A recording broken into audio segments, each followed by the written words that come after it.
अस्सलाम वालेकुम। आज साइंस की दुनिया में इतना इनकलाब और ये दुनिया, ये जदीद दौर आज एक नया दौर है जो इससे पहले बिल्कुल नहीं था। मैं समझता हूँ कि इसके अंदर बहुत ज़्यादा कंट्रीब्यूशन इस्लाम की है। इस्लाम ने एक बहुत ही बड़ा रोल अदा किया। इसको हम इल्मी तौर पर इंशाल्लाह चेक करेंगे। जब अल्लाह पाक ने कायनात तख्लीक की और इंसान को पैदा किया तो इंसान को कहा कि ये दुनिया मैंने बनाई है तुम्हारे लिए, इसको जैसे चाहे इस्तेमाल करो, लेकिन इलाह मुझे मानना है, इबादत मेरी करनी है, बाकी ये दुनिया तुम्हारी, जैसे चाहो इसको इस्तेमाल करो। लेकिन इंसान ने इसको कैसे रिटर्न किया, अल्लाह पाक को इसका रिप्लाई कैसे किया? वक्त के गुजरने के साथ साथ चीज़ों का तकद्दुस उनके अंदर आने लग गया और वो शिर्क में मुब्तला होने लग गए। वो कैसे कि ज़ाहिर बिनी पे उन्होंने डिपेंड हुए ज़ाहिर बिनी के ऊपर। जैसे कोई चीज़ नुमाया है उसको खुदा बनाना शुरू कर दिया, इलाह समझना शुरू कर दिया। चांद रोशन है तो वो इलाह है, सूरज रोशन है तो वो इलाह है, सितारे रोशन हैं तो वो इलाह है, आग रोशन है तो वो इलाह है। कोई इंसान है नुमाया खसूसियत के साथ, कोई कद्दावर इंसान है, कोई ताकतवर इंसान है, कोई किंग है, कोई लीडर है, कोई लॉर्ड है, तो उसको खुदा या खुदाई सिफ्त के ऊपर फाइज कर दिया। इसका नुकसान ये हुआ कि इंसान के दिमाग की तरक्की और इनकलाब रुक गया। वो तहकीक व तस्खीर का मामला उनके अंदर रुक गया और ये यहाँ तक चीज़ एक मजहबी मामला तक चीज़ नहीं थी, दुनिया के तमाम मामलात में ये चीज़ शामिल हो गई। ये मजहबी और अकायद और रस्म व रवाज तक इनके घरों में चली गई। रहमत और नहूसत के मफरूज़े कायम कर लिए गए। एक डिवाइन किंग का नज़रिए की सूरत में ये इनके सियासी निज़ाम के एक ख़ास जुज़ बन गई ये चीज़। अब वक्त के साथ साथ अल्लाह पाक ने अपने अंबिया मबूस करने शुरू कर दिए और उनको कहा कि आपने तौहीद की दावत देनी है और लोगों को शिर्क से दूर करना है। हज़रत आदम अलैहिस्सलाम से लेकर हज़रत ईसा अलैहिस्सलाम तक तमाम अंबिया की यही दावत रही। अब किसी भी इलाके के 4% 5% लोग तो इसको एक्सेप्ट कर लेते थे, जिनके अंदर थोड़ा दिमाग था, इस्तेमाल कर लेते थे, अल्लाह पाक की हदायत थी उनके साथ, लेकिन मोस्टली लोग एक्सेप्ट नहीं थे करते, वो हट धर्मी पर कायम रहते थे। अब पिछले तमाम अंबिया की जो दावत थी वो इलाने हक तक तो रही, लेकिन इनकलाब हक तक कायम ना हो सकी। अब इसका नुकसान ये हुआ कि इंसान शिर्क और तोहम परस्ती में, फिनोमिनल वर्शिप में और नेचुरल वर्शिप में इस कदर तक खो गए कि उनका दिमाग जो है ना तरक्की में रुक गया। जितनी भी तरक्की आज के दौर में होनी थी ये बिल्कुल ना हो सकी। तमाम ज़िंदगी के मामला उनके वहीं पर बाउंड हो गए। अब नील आर्मस्ट्रांग चांद को खुदा समझ लेते तो कैसे चांद के ऊपर पहुंचते? ये एक छोटी सी एग्जांपल है समझदारों के लिए, समझाने के लिए। अब ये जो तरक्की है ये माइंड की रुकी और इससे एक मफरूज़े, एक अकायद जो बनने शुरू हो गए। ऊंच नीच का एक अकीदा बन गया कि ये ख़ानदान ऊंचा है, ये नीचा है। मसावात का दौर जिसको आज हम जदीद साइंसी दौर कहते हैं, वो बेसिकली एक इनकलाब के बाद आना था। जो आज ये साइंसी दौर है ये बेसिकली मैं ये कहूँगा कि इस्लाम के बाद आया।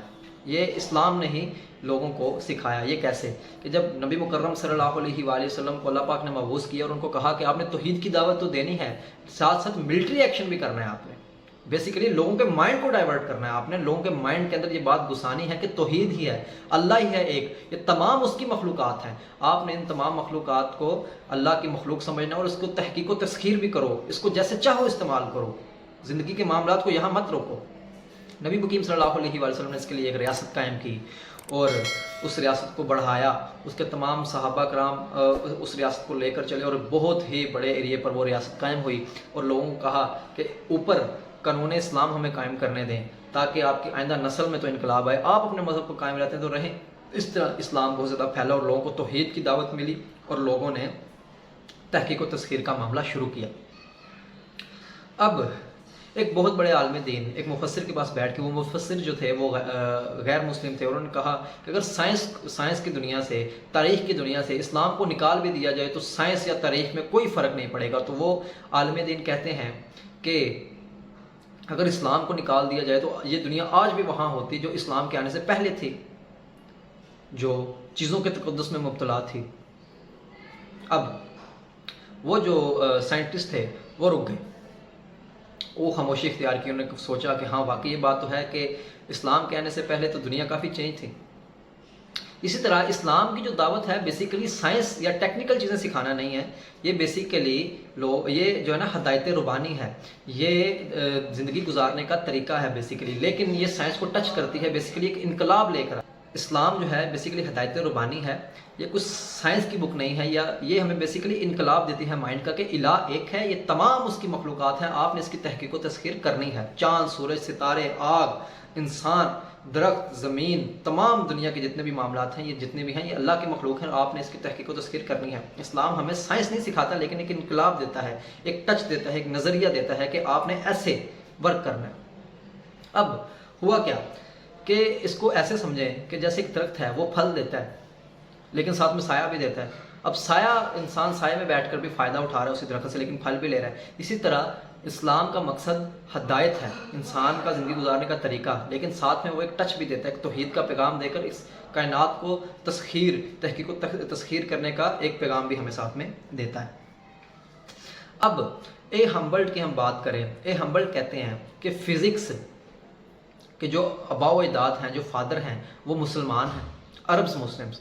فلپ ہٹی لکھتے ہیں کہ جو سویلائزیشن کی ترقی میں جو اسلام یا مسلم کی کنٹریبیوشن ہے، اس سے پہلے کسی بھی قوم کی نہیں تھی۔ اس کے بعد فلپ ہٹی اپنی کتاب تاریخ العرب میں لکھتے ہیں کہ 1832 میں بغداد میں دارالحکمت قائم ہوئے، جنہوں نے بکس لکھی لاطینی میں، جو سسلی اور اسپین سے ہوتے ہوئے یورپ پہنچی، اور یورپین نے ان سے فائدہ اٹھا کر ایک بڑے پیمانے پر انقلاب قائم کیا۔